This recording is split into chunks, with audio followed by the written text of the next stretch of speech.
Amigos míos, bienvenidos a bordo de este viaje de historias.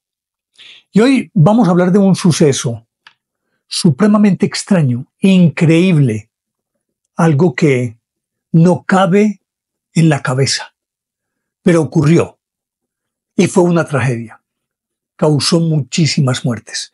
Pero de esto vamos a hablar después de invitarlos para que compartan y comenten estos contenidos con sus amistades alrededor de una buena taza de café. Los invito a que se suscriban en mi canal de YouTube, que es Néstor Armando Alzate, y lógico, este es mi canal oficial. Si en efecto a ustedes les gustan estos contenidos, denle me gusta, activen la campanita para recibir notificaciones. Y recuerden que también tenemos a disposición de ustedes nuestra línea de WhatsApp 310-692-0672. Pueden escribirme, hacerme los comentarios que quieran, y quienes deseen hacer aportes también lo pueden a través de mensajes de audio dejármelos consignados en la línea de WhatsApp. Pues bien, decía que es de esos sucesos que uno dice, no, esto no pudo haber ocurrido. Es increíble, es imposible, pero ocurrió. Cuando pasó el primer milenio, al comienzo del segundo milenio, ya los musulmanes se habían afincado tan firmemente que se habían tomado todos los lugares de Tierra Santa. Y la cristiandad clamaba a grito herido por la recuperación de los santos lugares. Y allí se originaron las famosas cruzadas. Cruzadas que por demás para la cristiandad fueron un fiasco. A excepción de una, en la que se tomaron a Jerusalén, el resto fueron un fiasco. Fracasaron Federico Barbarroja, fracasó Ricardo Corazón de León, fracasó Felipe Augusto de Francia, Enrique VI de Alemania. En 1187, en vista de que no podían hacer nada, hicieron un pacto con Saladino. Pues resulta que el sultán Saladino les cedió, digámoslo, como una especie de corredor por medio del cual podían llegar a Jerusalén, estar en los lugares santos, pero ellos seguían siendo los dueños de aquellos sitios. La tendencia era que prácticamente todos los estamentos eclesiales, incluidos templarios y demás, reclamaban que tenían que recuperar esos lugares. Y después de 1187 se hicieron varios intentos. Pero lo más pintoresco de todo esto ocurrió en 1212. En aquel año, y en vista de que había un cronista que era de los más respetados, y siempre terminaba sus textos diciendo: y la Iglesia de Oriente permanece aún en manos de los sarracenos, que así les decían también a los musulmanes, y se referían a ellos con este término como los orientales. Pues bien, entonces el Papa del momento, Inocencio III, en vista de todo esto, convocó para que toda la cristiandad se uniera y se fuera en masa a recuperar los santos lugares. Pero para poder hacer ello, necesitaba aglutinar a la gente alrededor de algo que devolviera la fe, que reavivara la fe, y tal vez más que reavivar la fe, les diera un estado de febrilidad, de obsesión por recuperar a Tierra Santa, y convocó a una procesión que debía ser realizada en toda Europa, en todos los países cristianos. Y para hacerlo, emitió esta bula que decía lo siguiente: la paz de la Iglesia Universal y del pueblo cristiano, y sobre todo para que Dios sea propicio a los que van a combatir en España contra los sarracenos. En ese momento se estaba librando la guerra en España porque los musulmanes habían llegado desde el año 800, llevaban 4 siglos y no había forma de sacarlos. Entonces decía que nos sea propicio a los que van a combatir en España contra los sarracenos. todos sin excepción están invitados a sumarse a la procesión sin que nadie se pueda excusar. Pues ese fue un llamado que generó el entusiasmo de toda Europa y extraña y particularmente entre la gente joven. Y un cronista de la época decía lo siguiente: por aquella época en el reino de Francia los niños y las muchachas, unos cuantos chicos y viejos que llevaban estandartes, cirios, cruces e incensarios, atravesaban en procesión los pueblos, las ciudades y los castillos, cantando y gritando en francés: Señor Dios, elevad la cristiandad. Señor Dios, devolvednos la vera cruz, o sea, la cruz de Cristo, la original. Cantaban estas palabras y también muchas otras, pues estas no eran todas iguales y cada uno las variaba a su gusto. Pues resulta que dentro de esta procesión se fue un pastor llamado Etienne de Cloche, y de acuerdo con lo que cuenta un cronista, Saint-Bertin o Saint-Bertin, debe ser la pronunciación en francés, él se fue a la procesión y cuando regresó encontró que sus ovejas se estaban comiendo los sembrados. Pues él las regañó. Y cuenta pues la tradición que las ovejas vinieron y se arrodillaron ante él. Ese cronista Saint-Bertin dice al respecto: al volver se encontró con que sus ovejas cuando se estaban devorando la cosecha, y cuando quiso echarlas, doblaron la rodilla ante él como implorando su perdón. Cuando el pueblo tuvo noticia del hecho, el pastorcillo fue reverenciado con tal exceso de veneración que al poco tiempo varios miles de niños llegaron a él procedentes de todo el reino, sin que nadie les hubiese inspirado o empujado a ello. Y cuando se les preguntaba dónde querían ir, todos movidos por una única idea respondían: hacia Dios. Pues resulta que el muchachito entonces salió con el cuento de que estando con las ovejas ya después de esto, que lo que había ocurrido, apareció la figura del Señor, de Jesús, vestido como un pobre peregrino. Y después de haber aceptado que este pastorcillo le diera un trozo de pan, este señor le había entregado varias cartas para el rey de Francia. Y que cuando el muchachito se dirigió a visitar al rey, todos los niños empezaron a rodearlo, y dice la crónica que se reunieron a su alrededor casi 30.000 personas, llegadas de diversas partes. Y la mayoría del pueblo creía que este niño era un enviado de Dios y lo convirtieron casi que en un dios. Pues en el transcurso de ese año llegó a reunir 30.000 niños y entonces les vendió la idea de que había que ir a Jerusalén a recuperar los lugares santos.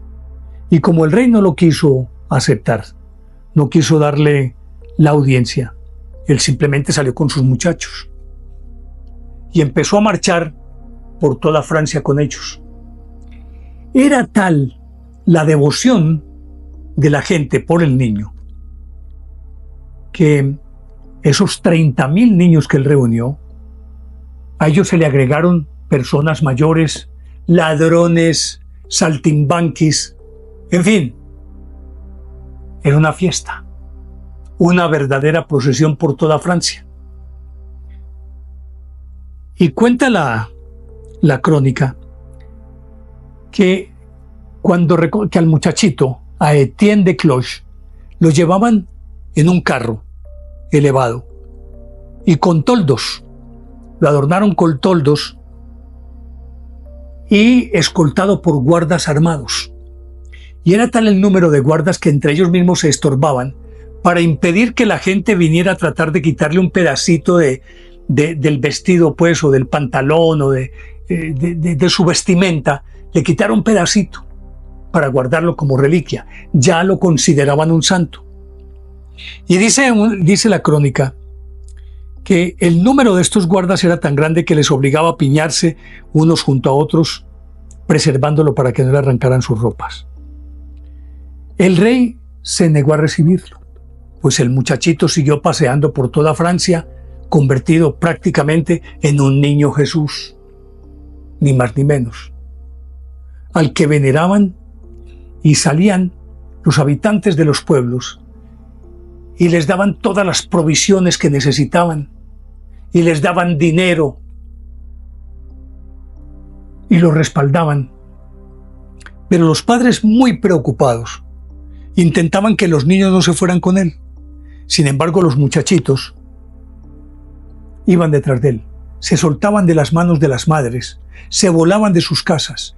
Y ahí obviamente que estamos incluyendo también niñas. Y ya niñas, adolescentes, jóvenes. Y de acuerdo con las crónicas de la época, los niños oscilaban, es decir, iban desde los 6 años más o menos hasta los 18 años. Y como les digo, incluía también niñas. Y obviamente que atrás de ellos iba esa parafernalia o un convoy de adultos que se aprovechaban de la circunstancia. Y entonces no solamente pretendían proteger a los niños y atenderlos, sino también recibir ellos donativos. Para todos había. ¿Y cómo les parece que entonces ese cortejo siguió, y por donde pasaban la gente se arrodillaba ante el niño hasta que llegaron a Marsella? Cuando llegaron a Marsella, ya para embarcarse, pues los niños, a sabiendas que no había barcos para tantos, ellos tenían la certeza, y Etienne de Cloche les había dicho que allí iba a ocurrir un milagro, que el mar Mediterráneo se iba a abrir tal cual lo hizo con Moisés en el Mar Rojo. Y apelaban a esto, indicando que ese año fue una de las peores sequías. Y probablemente, como fue una enorme sequía, hubo una consiguiente hambruna. Y por lo tanto, los niños tal vez, más que un regalo, ya eran también un estorbo para las familias, porque era muy difícil mantenerlos. Entonces, supuestamente esa sequía haría que el Mediterráneo se secara y ellos pudieran pasar a pie hasta Siria. Pero había también un montón de barcos esperándolos. Y en estos barcos se fueron acomodando. Y había dos esclaveros que eran comerciantes de ahí de Marsella, que alistaron 7 barcos para llevar la mayor cantidad de niños posibles.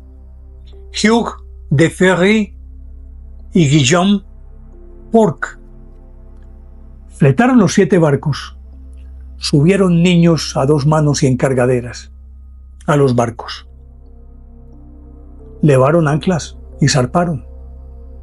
A los 2 días, una tempestad impresionante hizo naufragar a 2 de los 7 barcos, y era tal la fuerza de los vientos que arrojó los barcos contra las rocas de una pequeña isla llamada San Pietro, ubicada al sur de Cerdeña. Se estrellaron. Todos los muchachitos murieron. Los de esos 2 barcos murieron. Los otros 5 fueron llevados hasta Argelia. Y allí, este par de rufianes los vendieron como esclavos a los sarracenos, a los musulmanes. Como no alcanzaba para todos aquellos barcos, muchos tuvieron que quedarse en tierra. Y confundidos sin saber qué hacer, empezaron a regresar derrotados, macilentos, hambrientos, escuálidos, enfermos. Trataron de regresar a sus casas.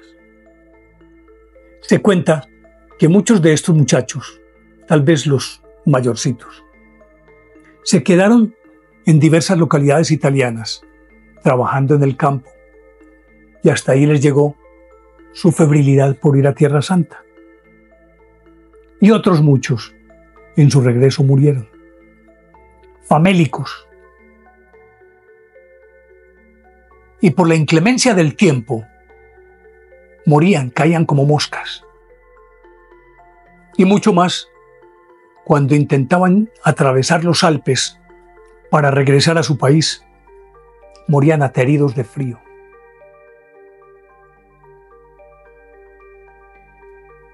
Debió ser un espectáculo tristísimo. Pues años después, el Papa Gregorio IX construyó en esa isla de San Pietro, al sur de Cerdeña, una iglesia y la denominó la Iglesia de los Santos Inocentes. Y como habían pasado tantos años, como 15, 17 años, todavía encontraban huesos desperdigados en las playas de los niños, huesos de los niños desperdigados en las playas. Recogieron todos esos huesos, los llevaron y estos se convirtieron en reliquias y la iglesia en santuario para ir a homenajear a los santos inocentes. Pues bien, se supone que ahí debió parar la cosa. Pero paralelamente a esto, imagínense ustedes que en Alemania surgió otro pastor, Nicolás de Colonia. Nicolás. Exactamente el mismo proceso. Y fue en agosto de 1212. Logró reunir unos 10.000. Y de esos 10.000 logró llevar a unos 7.000 hasta Génova para embarcarse. Y allí muchos se embarcaron hacia Venecia. Pero se subieron a los barcos engañados por los esclaveros. Y muchos de esos niños terminaron en el norte de África, en Argelia particularmente, como esclavos.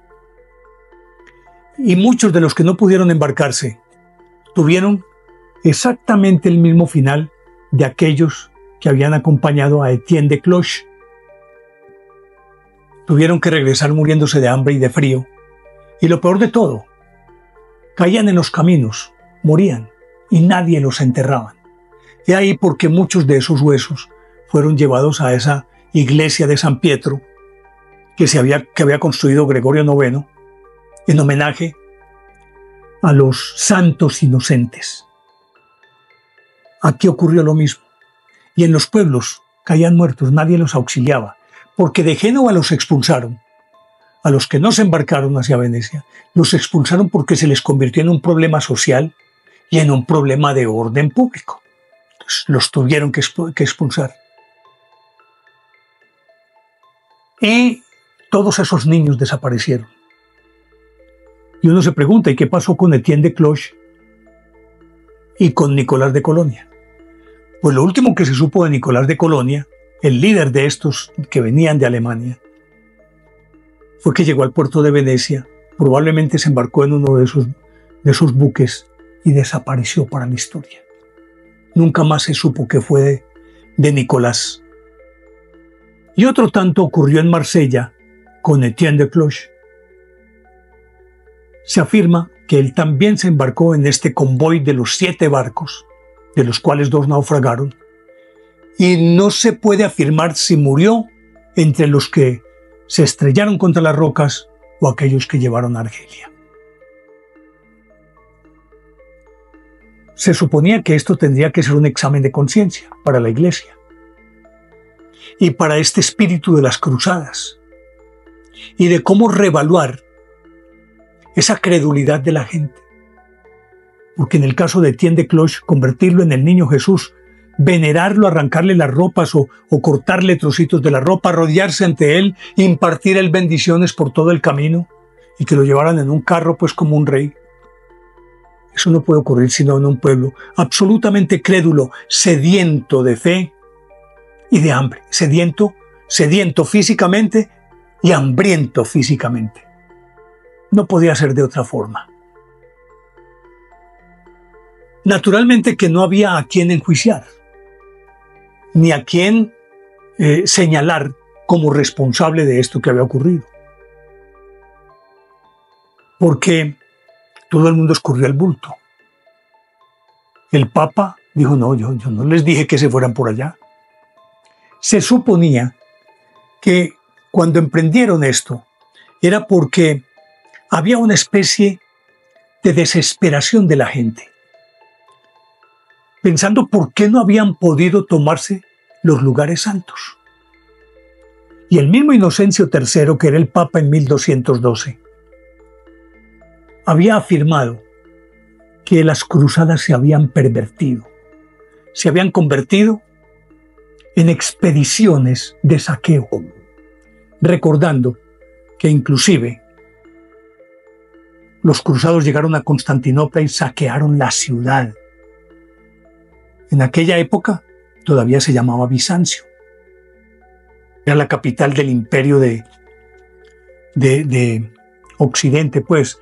Es decir, se llamaba Bizancio, y así lo conocía la gente, pero su nombre oficial era Constantinopla, porque desde el 333 Constantino la había convertido en la Nueva Roma. Como fuera, Constantinopla o Bizancio, entraron allí y no dejaron títere con cabeza. Saquearon la ciudad. Y aunque había muy buenas intenciones y había una fe genuina en Felipe Augusto y en otros líderes, dentro de sus ejércitos venían mesnadas o, personas que no pertenecían a sus ejércitos, sino que eran mercenarios. Iban por la plata, por el botín, y arrasaban las aldeas, y por donde quiera que pasaban, no dejaban ni los cimientos. Y entonces el Papa decía, ¿cómo es posible que una causa tan sagrada se haya convertido en esto? Y tal vez esa fue una de las críticas más duras y las que llevó a reevaluar la concepción de las cruzadas. Pero entonces la gente decía que no se había logrado aquello, era porque justamente, como se habían pervertido y como los que iban eran asesinos y era gente sin ley ni Dios, Dios no iba a respaldar eso. Que de la única manera que ellos podrían retomar a Jerusalén y Tierra Santa era mediante la acción de los inocentes. Y que por lo tanto, eso lo comentaban en los corrillos en los pueblos, los únicos que podían retomar a Jerusalén serían aquellos que no habían cometido pecado. Y si no habían cometido pecado, eran los niños. Y entonces muchos de ellos apostaron toda su fe a esta cruzada de los niños. Así los padres se opusieran, es decir, los padres estaban de acuerdo con que debían ser los niños, pero no el mío. Y trataban de retener a los niños, pero ellos se les escapaban. Uno se imagina, estos niños salen, ¿qué armas llevaban? ¿Qué entrenamiento tenían? No, ellos simplemente apostaban todo a su inocencia. Tanta inocencia como decir que estaban esperando que el Mediterráneo se secara para poder atravesarlo y llegar a pie a Siria. Imagínense ustedes. Y los niños estaban imbuidos de ese espíritu. Y su lema era hacia Dios, hacia Jerusalén. Hay que recuperar la Veracruz. Y ese cántico se convirtió casi que en cantinelas que tenían también cierto viso de mantras hacia Jerusalén, hacia Dios, a recuperar los lugares santos. Y estaban tan supremamente aleccionados que se embarcaron en esto. ¿Cómo se iban a defender? ¿Qué iban a hacer? Iban con lo que tenían puesto encima. Lo que comían era lo que les regalaban en el camino. Las armas que tenían eran palos, hondas, ¿y qué más? Nada más. Pues una vez que esto ocurrió y que vino como una especie de examen de conciencia de manera muy discreta, que no conoció el grueso de la gente, y por eso este hecho no es tan conocido en la historia. Se plantearon varias alternativas. Y era que tal vez esto podría ser como una especie de revivir la historia de los santos inocentes, aquellos que mató Herodes, y que de hecho era una costumbre que todos los meses de abril los niños se reunieran en las iglesias, disfrazaran a uno de ellos de obispo, le pusieran mitra, ejecutara los ritos de la iglesia y demás, y luego terminaban en una fiesta en donde les daban comida, pasteles, confituras, y lógicamente que se hacían bromas muy pesadas. Y entonces decían que tal vez la influencia de ya esta costumbre de los santos inocentes pudo ser el motor, el combustible que reavivó esa fe para que los niños se lanzaran a esta aventura a todas luces. Ni siquiera utopía, en una quimera, una locura, así de sencillo. Y que eso explicaría por qué Gregorio IX, años después, hizo construir una iglesia en la isla de San Pietro, al sur de Cerdeña, en donde se habían estrellado contra las rocas aquellos dos barcos. Y ahí se plantean otras alternativas, que a la hora de la verdad ni siquiera los niños iban por la cruzada, sino que dada la sequía, la hambruna, las condiciones tan famélicas, lo que estaba ocurriendo en la sociedad en ese momento, la desesperación y el abandono, los niños voluntariamente lo que hicieron fue irse a buscar mejores horizontes, a trabajar a otro lado, a conseguir la comida. Y si eso implicaba atravesar el mar y de pronto ser pasto de los esclaveros y llevados como esclavos, pues era un riesgo que habrían de correr. Como de esos niños, casi ninguno pudo regresar. Entonces se asumió la otra teoría, que ellos simplemente se fueron a buscar una mejor vida. Y explicaría eso el hecho de que muchos habían regresado de Marsella y se habían quedado en Italia, trabajando en el campo. Y lo mismo habían ocurrido con los que venían de Alemania, que se pudieron haber quedado también trabajando. Y queda la última teoría, muy rápida por demás, que la voy a contar. Y es que ustedes recuerdan, inclusive aquí tenemos un episodio del flautista de Hamelin. ¿Recuerdan aquella historia en la que en Hamelin, en el pueblo de Hamelin, hay una plaga de ratas? Y no son capaces de ahuyentarlas. Y aparece de pronto por allá un tipo y les digo: yo les saco las ratas de aquí. ¿Seguro? Sí. Páguenme tanto y yo les saco las ratas de aquí. Hicieron el negocio. El tipo cogió una flauta y empezó a bajar por todo el contorno, por toda la región, tocando su flauta.